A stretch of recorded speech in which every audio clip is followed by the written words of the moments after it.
So if you're trying to incorporate the 16 and 8 intermittent fasting, where you're basically trying to group all of the food that you're gonna eat for that day that your body needs in the smaller time frame, a smaller window to eat.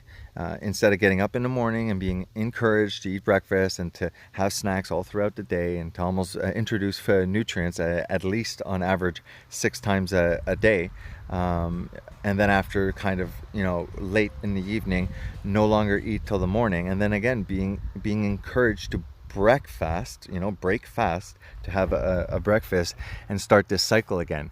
Now, with this traditional encouragement, we're having food introduced very frequently over a 16-hour period of time on average, and this will stimulate an insulin secretion so that the nutrients that are present may be absorbed by the body, whether it's for energy production or fat storage for a later time. So the benefit of intermittent fasting is that we're shortening that window. We're kind of saying, let's get to the point, let's get the food that my body needs, and let's let that insulin subside, return to baseline, and allow now the nutrients that have been introduced because of that insulin spike. Let's start using that. Let's start rebuilding cells. Let's start cleaning house and renovating and recycling and producing parts and hormone production.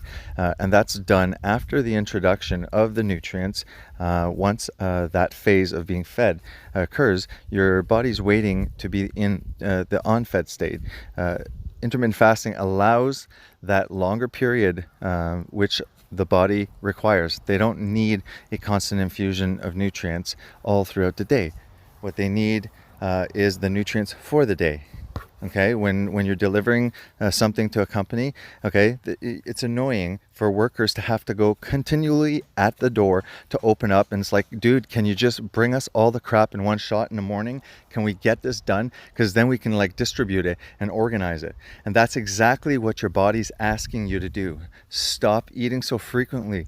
Okay, it's annoying. The workers get disturbed and they can't do their other jobs. Let's organize things, get all the material needed for the day, and allow that one insulin spike, and then allow growth hormone and the other hormones that are not able to be secreted at the same time as insulin, allow them a longer period of time. When you're doing your job, okay, that rare time that you're getting the material delivered, that's not the biggest part of your day, right? It's very easy to load the stuff, and it's longer to organize and whatnot. So it's the same with your body. It doesn't benefit, and it's actually harmed, and it makes it very hard to have access to your fat storage, because you can't have access to your fat storage while there's glucose present and insulin's elevated. The only time you really could start having access to the fat storage is if you're doing extremely high demand exercise.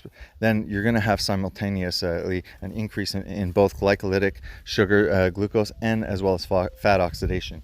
You're always also burning fat 24/7 because your heart doesn't use glucose, it uses fatty acids.